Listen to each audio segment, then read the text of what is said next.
Alright.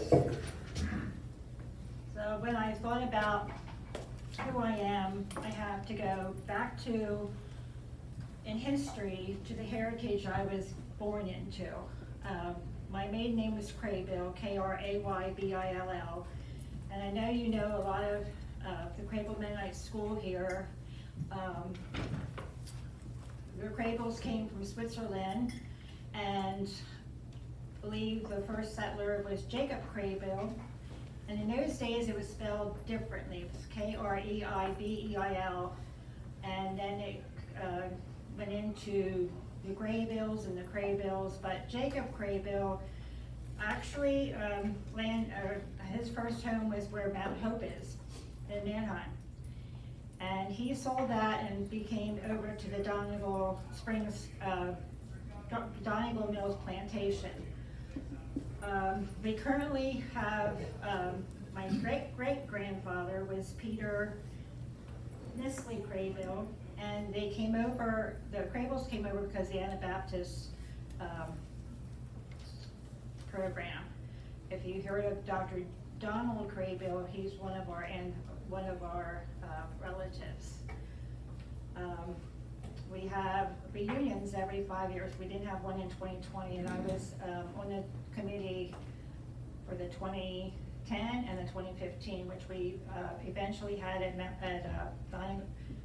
Cradle Mennonite School. Once they got the gym in, that was a easy meeting place. So Peter Nisley Cradle had 8 children. My great-grandfather, Peter Snyder Cradle, was one of the 8 children. And my great-grandfather had 5 children, 3 sisters, and my grandfather Amos and B. Lehman, who was a bishop in the Mennonite Church. So B. Lehman had passed away, and he left two sons, Arthur and Benjamin, and a little baby girl, Rachel. Rachel's mother took Rachel to her parents' house, and the grandparents took care, and the aunties took care of Ben and Arthur.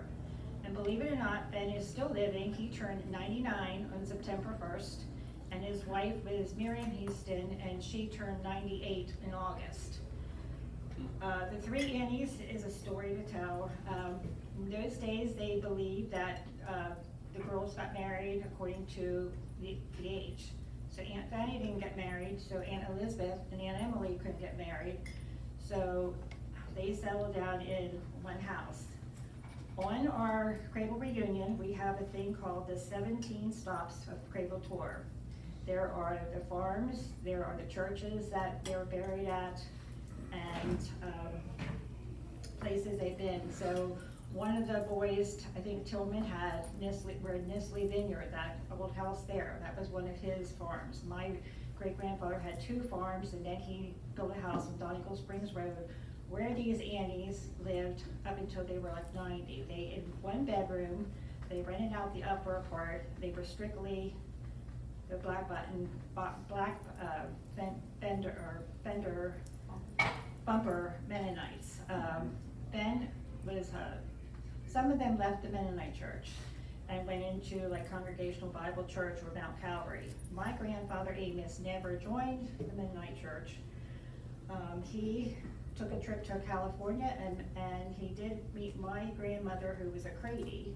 Cradyville was down near Columbia Avenue, and she belonged to the UCC Church. Her aunts, great aunts, had land, had a house across the street from where this empty lot was. The UCC Church was where the cemetery was, up over the hill on Marriott Avenue. So when time came for this empty lot to be sold, it was supposed to be a tavern.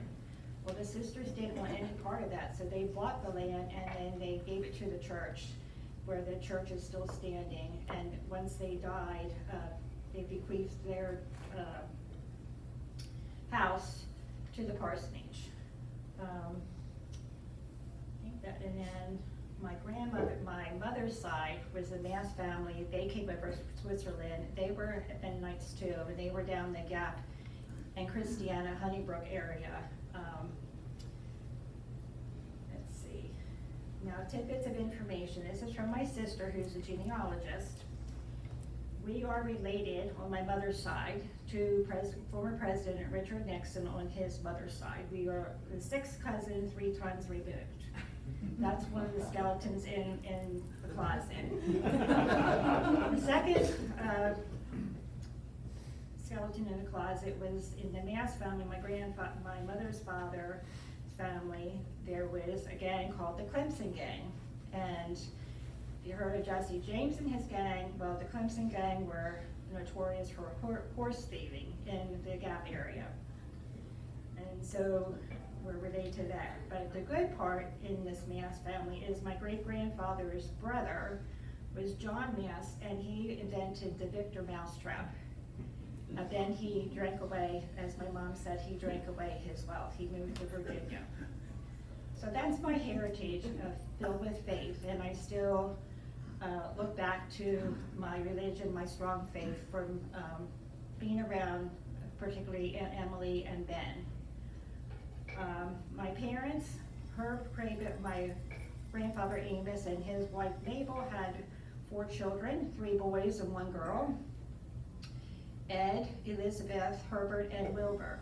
The 3 boys were active in McCaskey in sports, and they all went to Penn State, where Dad was active on the tennis team, Will was on the soccer team, and their pictures are still in old Rec Hall. On my mother's side, and Elizabeth, the sister, was a nurse, married a Methodist minister. She died of brain tumor in 1962, 2 years after my grandfather died of Parkinson's. On my mother's side, she has 2 older brothers. One was a dentist, one was a retired Eastern airline pilot, and he's still living. He lives out in Minnesota. He's 98, and he is sharp as anything. He carries a 5x7 card in and writes down every trivial question or trivial fact, and he also mows his son's yard every week. He finally gave up his license because he had some pain in his arm not too long ago, a couple months ago, and his son said, well, what if you would have had a heart attack? What would you do? You could have hurt somebody. So my mom and my dad went to Penn State. My dad was in the Navy, so his tour or his education got stopped for 2 years. It went into the Navy, then came back to Penn State. Thankfully he did, because my parents were 4 years apart. So they met up there in Penn State, and they got married in 1948, right after she graduated. So they moved to New York, had my brother Steve, who was born in 1950. My mom wanted 4 children. She wanted the boys first and the girls second. And I asked her why, and she said because the boys could take care of the girls, which I will tell you a little bit about that. So my brother, and they were timed well. My brother was born April 20th, 1950. My other brother Doug was born April 29th, 1952. I was June 7th, 1954, and my sister was June 8th, 1956. So as I said, she wanted the 2 boys first and the 2 girls later so the boys could take care of the girls. So one time, I must have been about 3, and I was out on the road, out in the street, crying. Steve had gone off with his friend. Doug was on the sidewalk crying because he knew he wasn't allowed in the street, and he knew I was out in the street. And that was one episode where the boys were supposed to be, quote, taking care of the girls. And the second one was my sister. My brothers put my sister on a bassinet, and we had a wall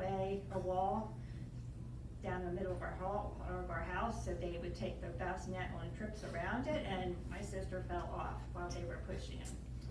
But all in all, we settled. They left New York, had 1 child, came to State Street in Lancaster, had 2 children, and then moved out to Lidditz, where they lived until they went to retirement village. In Lidditz, we had a wonderful neighborhood. We active. I went to Warwick High School. very much of an introvert there, didn't really, be in the right clique or whatever.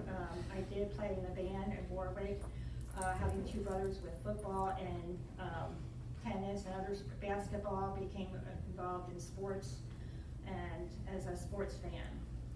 I graduated from Warwick in summer of 1972, and I got into Penn State summer term, and that was right when Hurricane Agnes hit.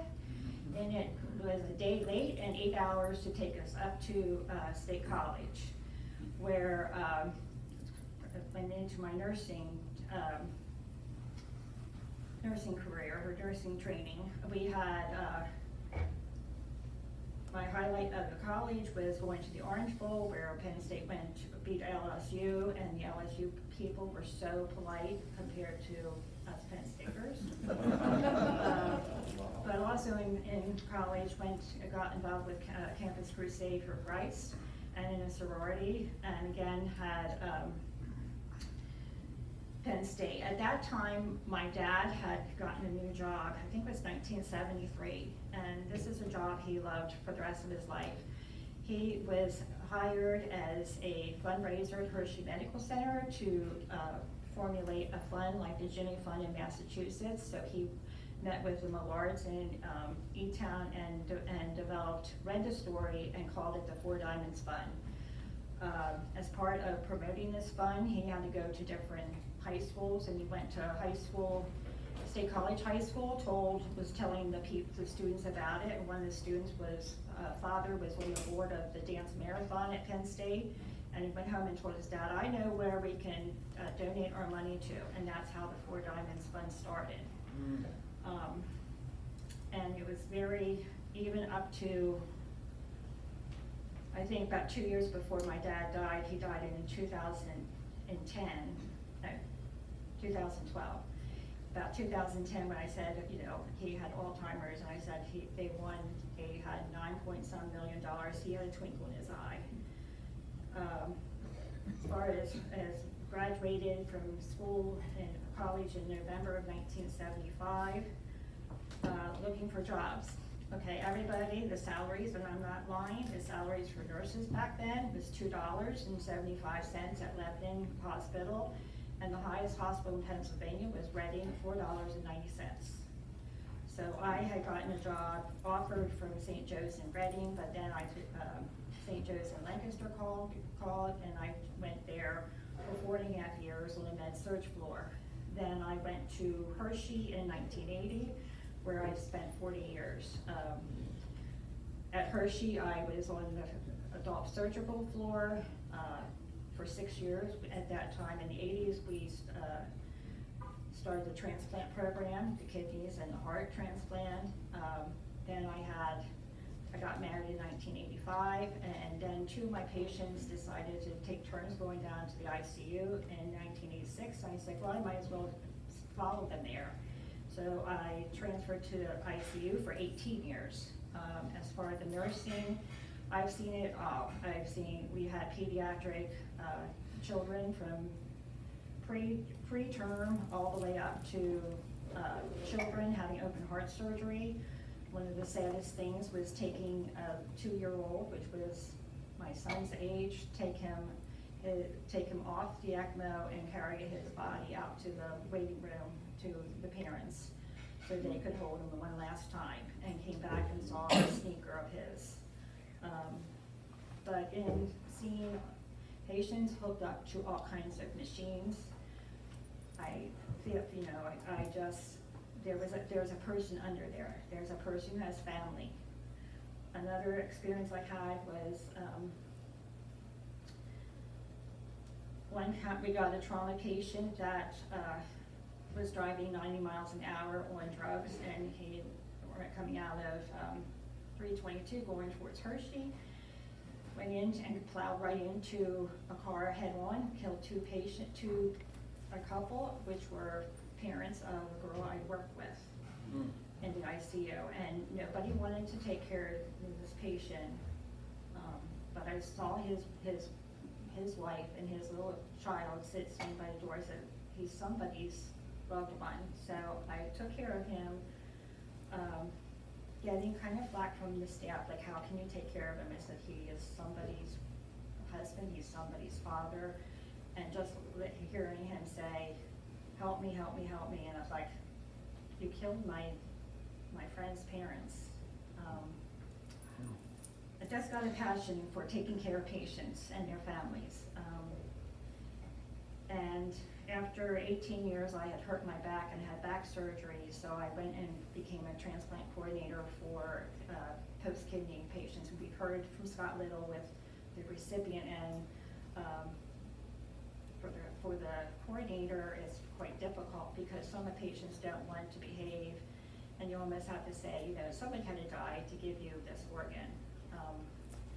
And I spent 7 years there. We had also on-call time, which we would be on call 24/7, have to work 10 hours, and do it again for two and a half days every 2 weeks. It got too much. So I left there, went to patient safety and quality analyst for 3 years. I didn't like it. It was looking at what people did wrong, you know, wrong x-rays, wrong patient, you know, just a lot. So I went back to transplant and became a transplant coordinator until I retired in 2020 with post-liver transplants. So my next role, which is the hardest, 1989, I became a mom of Mike. And for a year, I had support of his father, but then he left. Just about the time that Mike was, he was born with brown spots called cafe au lait spots, and nobody knew a lot about it. But he was showing some developmental delays, so we had a lot of tests. That's where I took him by myself. And balancing nursing and taking care of a child, but she was okay until like second grade. Then he had ADHD, which necessitated going to special training, which he did okay. And then he had developed when he was, and he became, having a special needs family. I went back to my days as taking care of the open heart patients, and somebody said, you have to push these kids to their potential.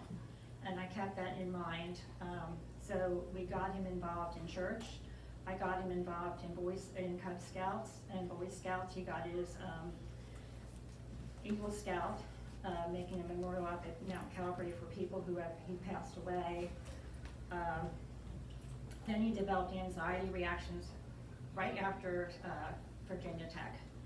And one of the doctors said, you can internalize these tragic events and think it's gonna come to you, or you can just accept it and move on. Well, Mike couldn't accept it, and he required a lot of times back and forth into psych. He was scared to be alone, and even after he found out his father died, he finally said, I don't have to be scared to be alone anymore. And I was like, what? And he said all this time that I was working, he was scared that his dad would come and take him away. So he went through, we have a very good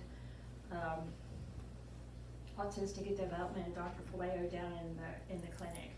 But through all this, you know, I developed, when I was at college, I took interpersonal relations, and going to college made me a stronger person. But this made me a stronger person because I had to advocate. Because Hershey merged with Geisinger, and Geisinger didn't want me to go to Penn, or to Philly, for treatment. You have to go to Geisinger. Drove up to Geisinger. The doctor said, I'm not going to do any treatment with Mike. You need to go to, down to CHOP. And so we did that, but it became a very assertive and aggressive, or assertive and advocate for him. And trying to develop, you know, people didn't understand him having, he really wasn't diagnosed as autism until he was like 17. And then of course, 4 years ago, he developed cancer from the neurofibromatosis. I don't really want to go into it. It was a long struggle. He went through chemo. He's had all kinds of tubes and what have you. He did do well with 106 straight days in the hospital, and then he went to rehab, Middletown home, but he always loved the sports. He became the #1 sports, not only from E-Town, but when, for instance, when they had a wrestling all-star wrestling, I guess it was county-wise, he saw Manheim Central, and he rooted for him. The Manheim Central guy, I don't know what his name is, he gave him like his participation award because he wanted, if E-Town wasn't in, then it was whoever was in the county or whoever was in the district. And he loved Penn State, he loved Eagles. So 2021, his cancer came back. He had a good year in 2019. 2020, his cancer came back about a month before I was going to retire. I looked back in 2018. I said, how did I manage work, the home, and taking care of Mike? I don't know. So 2020, as I said, the cancer came back. He started treatments again. Of course, COVID knocked him out of coming to any basketball. He couldn't help with basketball. He couldn't climb up the steps because the tumor had eaten away his right hip, and he lost his right hip motion up there. He did walk with a walker. He couldn't go up the bleachers to take score, but he always was watching live stream. He was always doing the paper. So in June, or in 2021, I lost my mom to dementia. She died of a stroke in June. Mike went to the hospital in October for a bowel obstruction. He had a colostomy and he couldn't void. And then in November he went, and November 13th he had a respiratory arrest and his heart stopped. They did CPR, and then for 10 days he lay there with just opening his eyes. And December 1st, I had to, or November 30th, I had to tell them no more. So he passed away December 1st peacefully in the same wing, the same side of the hall, the same floor, in the same hospital that he was born in. While he was, I'm jumping around, but in spring of 2021, I just felt I'm out of shape. I need to get out of the house. So I started a walking program, and it's become a habit of mine. I do it every week, but I also, or every day, I also started a health journey, Habits of Health, which total happy mind, or mindset, total body, and you can have finances. And we have a life book. It's Developing Habits of Health. I was coached for 2 girls, even with Mike's hospitalization, lost 50 pounds and kept it off, but developed habits. And I continued that afterwards. So my role now is to, my interest right now is church, Bible study. I go to Mount Calvary. I'm joining cancer caregivers support group at Hershey, and also going to start being a patient family-centered care advisory council. I like biking, reading, crafts, and walks, and we do walking in different towns, and I like taking pictures. But part of my health journey is, and it's good for everybody, is stop, challenge, and choose. If you find yourself in, and I wish I would have done this a lot earlier, you found yourself in a really tough situation, your intuition is to respond right back. And this stop is stop for a couple seconds, and it takes 90 seconds for the impulse to fire back, leaves. Take a drink of water, take a deep breath, walk away a little bit, and then challenge yourself. What do you want to how do you want to, what response do you want to get out of this? You know, that's difficult. What do you want to happen? What positive thing do you want to happen? And then choose your words wisely. And I'm beginning to join the Lidditz women or E-Town women we met this morning. We want to get involved too. So why Rotary? Back to, it's to service, to get involved, to find a purpose, because I'm not one to sit around. I like to, you know, visit people like who are sick in the hospital, or I know what they're going through. And then one thing, this morning, take off on, I think, berries, is, this is from today's Daily Bread that I read this morning. We live, we work, we pray, and we wait and hope. So last but not least, I went to the Copper Fern, probably the day that they opened, and I found this part, and I set this by